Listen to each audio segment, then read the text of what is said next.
बड़ी पुरानी मिसाल है कि लड़ाई के बाद जो मुक्का याद आया ना वो अपने मुंह पे रसीद कर लेना चाहिए, मार लेना चाहिए।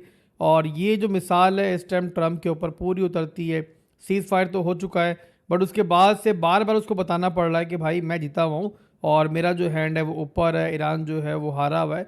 बट ईरान जो है मानने को तैयार नहीं है। और उसी के साथ इसराइल जो है वो यहाँ पे अमेरिका की मुश्किलात जो है वो मज़ीद बढ़ा रहा है। ट्रम्प जो बेचारा इतने दिनों से छत पे चढ़ा हुआ था और कोई इसको उतारने के लिए तैयार नहीं था। पाकिस्तान ने आके उस छत से उसको उतारा है, बट अभी भी जो है लग रहा है इसराइल जो है दोबारा से उसको जो है ना उसी छत पे पहुंचाना चाह रहा है। और इसी रीज़न की वजह से बहरहाल ये हंसने की बात तो खैर नहीं है, हमारे लिए रोने का मुकाम है तमाम मुस्लिम ममालिक के लिए कि इसराइल ने एक बड़ा अटैक जो है लुबनान पे कर दिया है और तकरीबन 250 से ज़्यादा बंदे जो है शहीद कर दिए। और यहाँ पे दुनिया की बेगैरती आप देखो कि कोई भी इस बारे में बात नहीं कर रहा। ये ज़रूर कह रहे हैं हल्का फुल्का कि भाई इसराइल को नहीं करना चाहिए और यहाँ पे जो ना कशीदगी नहीं बढ़ानी चाहिए। कोई बात नहीं कर रहा कि भाई यहाँ पे सिर्फ ईरान अमेरिका की जंग बंदी जो है उसको नुकसान पहुँचाने के लिए इसराइल ने 250 बंदे मार दिए वहाँ पे। तो बहरहाल दोस्तों दुनिया जो है आजकल यही है, जिसकी लाठी उसकी भैंस। और ईरान भी शायद ये समझ चुका है, इसीलिए जो है ना वो उनकी आंखों में आंखें डाल के बैठा हुआ है। और जैसी खबर मिली कि भाई लुबनान के ऊपर जो है हमला हुआ है, तो ईरान ने भी जो है ना स्ट्रेट फॉरवर्ड जो दुखती लगती है अमेरिका की और पूरी दुनिया की स्टेट ऑफ हॉर्मोन्स उसको दोबारा बंद कर दिया। इसके बाद ईरान ने कहा भाई कि जो भी यहाँ विदाउट परमिशन गुजरेगा हम मिसाइल मार के जो है ना उसको तबाह कर देंगे। अब इस सब के बाद जाहिर है फिर ट्रंप भी दोबारा उछल कूद कर रहा है। अभी रिसेंटली उसने अपने सोशल प्लेटफॉर्म ट्रूथ सोशल के ऊपर जो है एक ट्वीट की है और उसने कहा है कि भाई तमाम जहाज़, तमाम एयरक्राफ्ट और तमाम जो हमारी फ़ौज है वो ईरान के पास ही रहे, वहाँ से हिले नहीं। और अगर ईरान हमारी बात नहीं मारता और प्रॉपर रियल एग्रीमेंट नहीं होता, यानी कि आप अगर ब्रैकेट में कह लो तो अमेरिका को अगर एक सेफ पैसेज नहीं मिलता, एक इज़्ज़तदार यहाँ पे एग्जिट नहीं मिलता, तो ईरान पर जो है अमेरिका दोबारा हमला करेगा। मैंने शुरू में बताया ना वीडियो के अंदर आपको कि मिसाल जो है ट्रम्प की वही हो चुकी है कि इसको लड़ाई के बाद याद आ रहा है कि यार मैंने जो पंच मारना था वो ज़ोर से नहीं मारा, मुझे और ज़ोर से मारना चाहिए था। बिल्कुल सेम जैसे गली मोहल्ले की लड़ाई होती है ना, और जो बंदा पिटा हुआ होता है वो बाद में सोच रहा होता है कि मैं कल आऊँगा और लड़के लेकर आऊँगा, बड़े लड़के लेकर आऊँगा और उसको मारूँगा।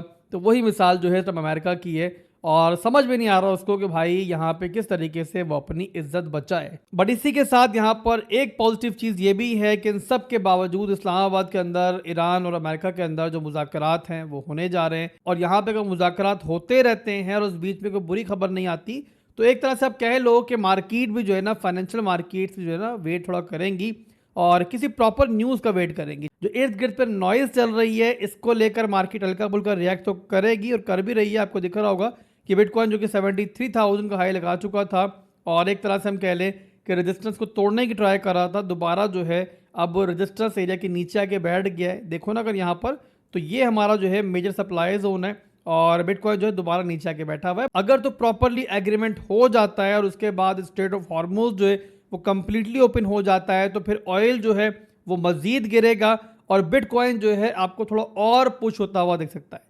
बट इसी के मुकाबले मेरे भाइयों, अगर तो यहाँ पे कोई बड़ी बुरी खबर मिल जाती है, यानी कि ये मुज़ाकरात जो है वो नाकाम हो जाते हैं, तो फिर आप रेडी रहो इस चीज़ के लिए भी कि ऑयल भी दोबारा ब्रेकआउट लेगा, जो कि अभी अराउंड 95 पे चल रहा है। 18% डंप हुआ है हाई लगाने के बाद जब से ये आपका सीज फायर हुआ है। और अगर ये पंप करेगा तो ज़ाहिर है उसके अपोजिट चल रहा है बिटकॉइन काफ़ी दिनों से, तो बिटकॉइन जो है आपको डंप करता हुआ दिखेगा और मिड रेंज और इवन उससे भी नीचे जाता हुआ दिखेगा।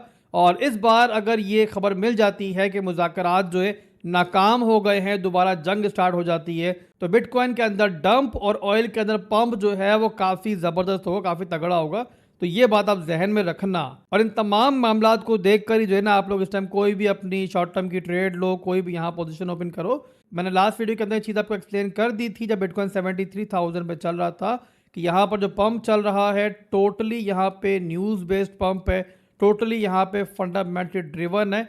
तो यहाँ पर पहले तो आप लोग जो है ना बहुत दूर की मत सोचो और ये मत सोचो कि मार्केट जो है बुलिश हो चुकी है। और दूसरी और मोस्ट इंपॉर्टेंट चीज़ ये है कि जो भी अगले दिनों के दरमियान आपको बिटकॉइन की और फाइनेंशियल मार्केट की मूवमेंट दिखेगी वो टोटली फंडामेंटली ड्रिवन ही होगी। अच्छी खबर मार्केट को ऊपर लेके जाएगी, बुरी खबर जो है स्ट्रेट फॉरवर्ड मार्केट को बुरी तरीके से गिराएगी। इसके अलावा इस्लामाबाद में मीटिंग तो खैर चली रही है, बट इसके अलावा एक और पॉजिटिव चीज़ ईरान की तरफ से आज ये भी हुई है कि हालांकि लास्ट चंद घंटे जो है काफ़ी बुरे गुजरे, लेबनान पे हमला हुआ, इसके अलावा ईरान ने स्ट्रेट ऑफ हॉर्मुज़ को बंद भी किया बट उसके बाद अभी चंद लम्हों पहले ईरान की मीडिया ने खबर दी है कि ईरान ने एक मैप जारी किया है जहां पे स्ट्रेट ऑफ हॉर्मुज़ के अंदर बताया गया है कि कहां कहां पे इन्होंने माइंस जो हैं वो लगाई हुई हैं, ताकि जो भी जहाज़ वहां से गुजरे दायरा ईरान की मर्ज़ी से, तो वो जो है उनसे बच के निकल सकें। तो बहरहाल यहाँ पर दोस्तों मिला जुला से यहाँ पे मामला चल रहा है, कभी कोई अच्छी खबर आ रही है, कभी कोई बुरी खबर आ रही है, और इसी वजह से मार्केट भी आपको थोड़ी जो है यहाँ पे वॉल्टाइल दिख रही है। इसके अलावा दोस्तों कुछ बड़ी अपडेट्स हैं मार्केट में, उनके लिए भी आप रेडी रहो।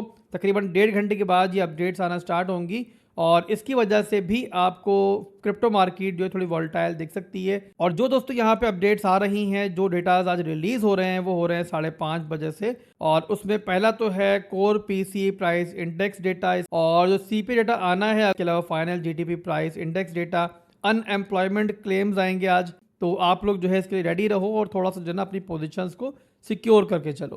तो बहरहाल दोस्तों अभी छोटी सी अपडेट मैंने आपको देनी थी। इसके अलावा अगली वीडियो बनाऊंगा मैं इंशाल्लाह, ये डेटा जो आ जाएंगे उसके बाद, और अराउंड 7-8 बजे आपको वीडियो मिलेगी वो, जहां पर इंशाल्लाह हम लोग टेक्निकल एनालिसिस बिटकॉइन के डिटेल से करेंगे जो उस टाइम सूरत हाल चल रही होगी, और उसके अलावा मुख्तलिफ ओल्ड कॉइन्स को भी वहाँ मैं शामिल करूँगा।